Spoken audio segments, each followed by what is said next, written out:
Bulletin में सबसे पहले आपको बताएं, इस्लामाबाद हाई कोर्ट में सोशल मीडिया रूल्स से मुतालिक केस की समाअत में पीटीए पर बरहमी का इजहार किया गया है। अदालत ने पीटीए के वकील को आज़ादी इजहार दबाने वाले भारत की मिसाल देने से रोक दिया। चीफ जस्टिस अतहर मिनल्लाह ने रिमार्क्स दिए कि अगर भारत गलत कर रहा है तो हम भी गलत करना शुरू कर दें। मजीद कहा गया, यहाँ एक आइन है, जमहूरियत है, जमहूरियत के लिए तनकीद जरूरी है। 21वीं सदी में तनकीद बंद करेंगे तो नुकसान होगा। एहतसाब के अमल को मुअस्सर बनाने के लिए शहरियों को मालूमात तक रसाई मुमकिन बनाई जाए। पीटीए एहतसाब के अमल की हौसला शिकनी कर रही है।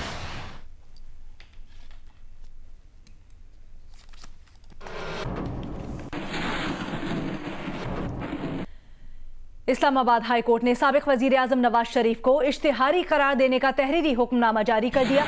नवाज शरीफ, अल अजीजिया और एवन फील्ड रेफरेंसेस में मफरूर और इश्तिहारी करार जस्टिस आमिर फारूक और जस्टिस मोहसिन अख्तर कियानी ने 3 सफ़हात पर मुश्तमिल हुक्मनामा जारी किया।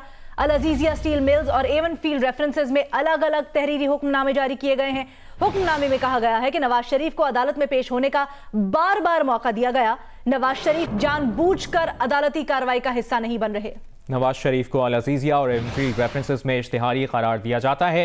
इस्लामाबाद हाई कोर्ट ने साबिक वज़ीर आज़म नवाज शरीफ को इश्तिहारी करार देने का तहरीरी हुक्मनामा जारी कर दिया। नवाज शरीफ अल अजीजिया और एवन फील्ड रेफरेंसेस में मफरूर और इश्तिहारी करार दिए गए।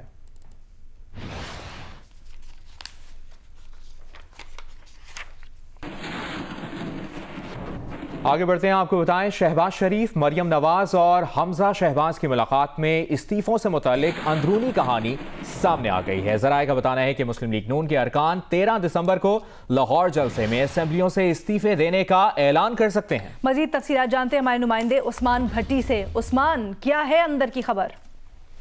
ये अलीना कल मरियम जो है 96H जो कि शहबाज शरीफ की रिहाइश का है वहां पर आई और उधर एक उन्होंने चौधरी परवेज भाई जो कि इजहार ताज़ियत के लिए आए थे उनसे मुलाकात हुई। उसके बाद जो है हमारे ज़राए के मुताबिक शहबाज शरीफ, मरियम नवाज और हमजा शहबाज की तकरीबन 1 घंटा जो है वो मुलाकात हुई और इस मुलाकात में बहुत अहम बातें और बहुत अहम फैसले किए गए और इसमें जो भी आइंदा का लाहे अमल है शहबाज शरीफ ने मरियम नवाज को बताया। और हमारे ज़राए के मुताबिक जो सबसे अहम बात इसमें ये है कि 13 दिसंबर को लाहौर में पीडीएम के प्लेटफॉर्म पर मीनार पाकिस्तान जलसा होने जा रहा है और उसमें जो है मेंबर ने असेंबली जो है वो इस्तीफों का ऐलान करेंगे और उसी दिन ही जो है लॉन्ग मार्च का ऐलान भी किया जाएगा। उसके बाद जो शहबाज शरीफ से मुलाकात के बाद मरियम नवाज जो मॉल्टन मर्कजी सेक्रेटेरिएट है वहां पर आके लाहौर से ताल्लुक रखने वाले एमपीए एमएलए से मुलाकात की और उनको शहबाज शरीफ का पैगाम पहुंचाया और उनको ये कहा कि हर सूरत में इस जलसे को कामयाब करना है, घबराना नहीं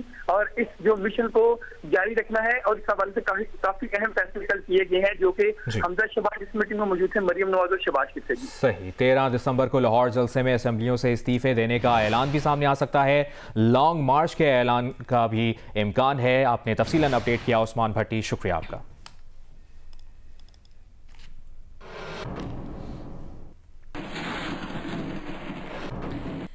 मुस्लिम लीग नून की तर्जुमान मरीम औरंगजेब कहती हैं कि पीडीएम की तहरीक करप्ट माफिया के खिलाफ है। आटा और चीनी चोर माफिया के घर जाने का वक्त आ चुका है।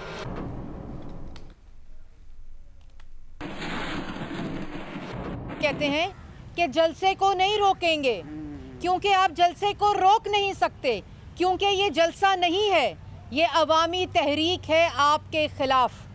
शहबाज शरीफ को जेल में डालकर, सियासी मुखालफीन का गला घोंटकर, पार्लियामान को ताला लगाकर, मीडिया को सेंसर करके, इजहार राय पर पाबंदी लगाकर आप फिर भी पाकिस्तान की अवाम और अवामी ताकत को नहीं रोक सकते। आगे बढ़ते हैं, आपको बताएं, वज़ीर आज़म इमरान खान से वज़ीर मजहबी उमूर नूरुल हक कादरी की मुलाकात हुई है। मुलाकात में इत्तफाक किया गया कि मसाजिद बंद नहीं की जा सकती, लेकिन कोरोना SOPs पर अमल दरामद की ताकीद ज़रूरी है।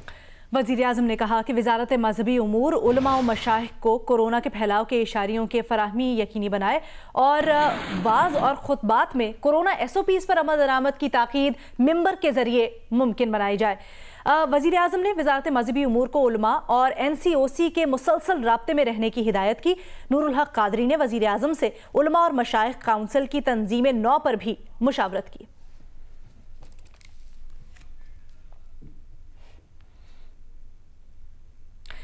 कोरोना अपडेट्स में ये कि लियाकत यूनिवर्सिटी अस्पताल हैदराबाद में कोरोना वायरस के मुतासरा मजीद 2 मरीज दम तोड़ गए हैं। एक माह में इंतकाल करने वालों की तादाद 32 हो गई है। लियाकत यूनिवर्सिटी हैदराबाद में कोरोना वार्ड भर जाने से मरीजों को जामशोरो अस्पताल मुंतकिल किया जाने लगा। डिप्टी कमिश्नर हैदराबाद फवाद सोमरो कहते हैं कि जामशोरो अस्पताल में 32 बिस्तरों पर मुश्तमिल कोविड वार्ड कायम किया है, जहां हैदराबाद से 6 मरीजों को मुंतकिल किया गया है।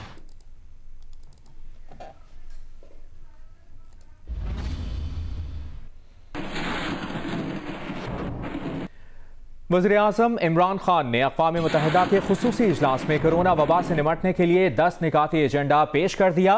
कहा, वबा के खात्मे तक कम आमदन और गरीब ममालिक के कर्ज मुअत्तल किए जाएं, पसमानदा ममालिक के कर्जे मुआफ़ किए जाएं, तरक्की पजीर ममालिक के कर्जों की रीस्ट्रक्चरिंग की जाए। वज़ीर-ए-आज़म का कहना था कि 500 अरब डॉलर का खुसूसी फंड मुख्तस किया जाए, कम तरक्की पजीर मुल्कों के लिए रियायती कर्जों की सहूलत दी जाए। वज़ीर-ए-आज़म ने तजवीज़ पेश की कि कम शरह पर कलील मुद्दती कर्जे फराहम किए जाएं। I would like to propose a 10-point agenda for urgent action. Debt suspension till the end of the pandemic for low-income and most stressed countries. Cancellation of debt of least developed countries. Restructuring of the public sector debt of other developing countries under an agreed inclusive multilateral framework. A general allocation of special drawing rights of $500 billion. Expanded concessional financing to low-income countries through multilateral development banks. Short-term loans at low costs. Fulfillment of the 0.7% official development assistance commitments. Mobilizing the required 1.5 trillion annual investment in sustainable infrastructure. Achievement of the agreed target of mobilizing $100 billion per year for climate action in developing countries. Immediate action to stop the massive illicit financial outflows from developing countries to offshore tax havens. Be an immediate return of their assets stolen by corrupt politicians and criminals back to these countries. विफाकी वजीर इत्तलात शिबली फराज कहते हैं कि दुनिया में corona से नबर्द आजमा होने के लिए 10 नुकाती प्लान इमरान खान की कायदाना सलाहियतों का मुंह बोलता सबूत है। अपने बयान में उन्होंने मजीद कहा कि गरीब ममालिक के लिए 500 अरब डॉलर्स के फंड का क़याम, गरीब ममालिक के कर्ज की माफ़ी, करप्ट सियासतदानों और मुजरिमों से लूटी दौलत की वापसी के लिए वजीर आज़म का वाशकाफ इजहार दर हकीकत गरीब की आवाज़ है।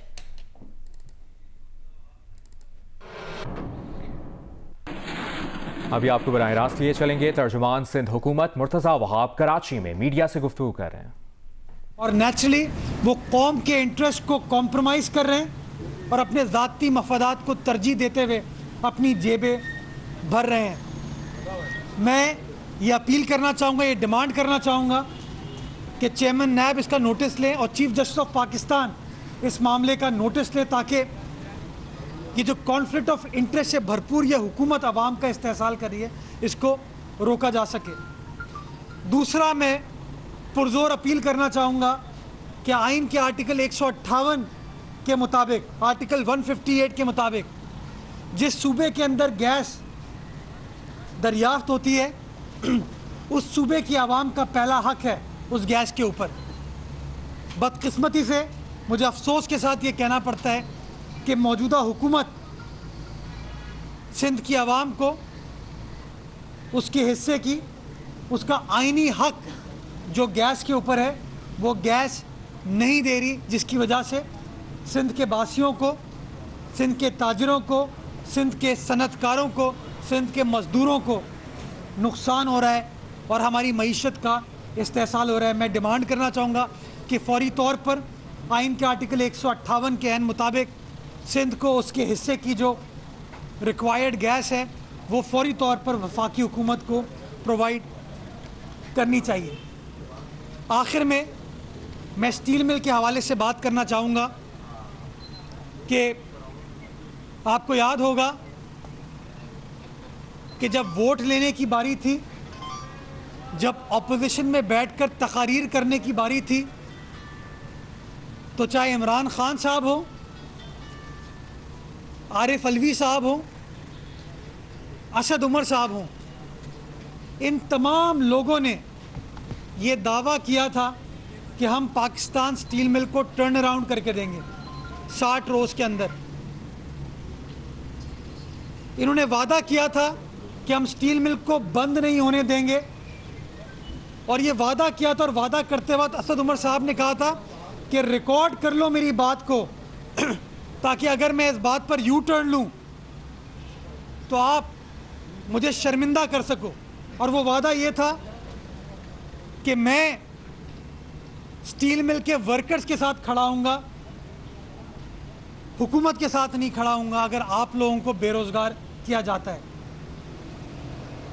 वज़ीर आज़म पाकिस्तान ने, असद उमर साहब ने हुकूमत में आने के बाद फिर ये दावे किए कि हम इसको टर्न अराउंड कर देंगे।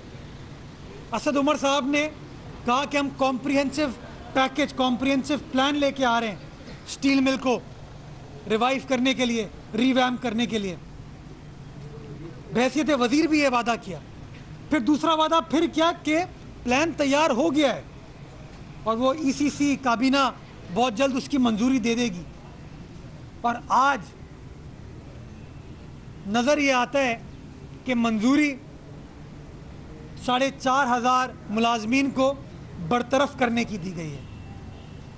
एक तरफ कोविड से दरपेश मसाइल हैं, बेरोज़गारी बढ़ रही है, हुकूमत ने 1 करोड़ नौकरियां देने का वादा किया था, बट दर हकीकत रोज़गार तो नहीं दिया, नौकरियां तो नहीं दी, लोगों को बेरोज़गार करने का प्रोसेस इन नालायक हुक्मरानों ने स्टार्ट किया। पाकिस्तान पीपल्स पार्टी और सिंध हुकूमत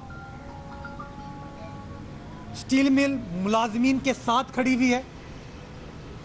और मैं बावर कराना चाहूँगा कि स्टील मिल की तकरीबन 13,000 एकड़ की जो ज़मीन है, जिसके ऊपर वज़ीर आज़म के ATMs की नज़र है, PTI के ATMs की नज़र है, ये ज़मीन सिंध हुकूमत ने स्टील मिल स्टैब्लिश करने के लिए दी थी, स्टील मिल को चलाने के लिए दी थी। अगर ये लोग सोच रहे हैं कि इस फैसले की आड़ में इस ज़मीन को वो बेच देंगे, इस ज़मीन को किसी और को मुंतकिल कर देंगे, या इस ज़मीन को स्टील मिल के पर्पसेस के अलावा इस्तेमाल किया जाएगा, तो मैं ये बावर कराना चाहूँगा कि उनके इस इक़दाम की रोशनी में ये ज़मीन फौरी तौर पर सिंध हुकूमत को मुंतकिल हो जाएगी, क्योंकि ये मिल्कियत सूबाई सिंध की हुकूमत की है, सूबाई सिंध की आवाम की है, और हम अपने आवाम का इस्तेहसाल इस मौजूदा हुकूमत को इंशाअल्लाह अज़ीज़ नहीं करने देंगे। हम मुश्किल घड़ी में, तकलीफ़ की इस घड़ी में आज भी उन मुलाजमीन के साथ खड़े हैं, उनके मुतालबात जायज़ हैं, और हम समझते हैं कि इस तरीके से गैर कानूनी अंदाज से स्टील मिल की निचकारी के नाम पे उसकी ज़मीन पर जो नज़रें हैं वफाकी हुकूमत की, हम उस नज़र को अमल दरामद नहीं होने देंगे। इसी तरह जो रेडियो पाकिस्तान की ज़मीन है और printing corporation. Murtaza Wahab media से गुफ्तगू कर रहे थे।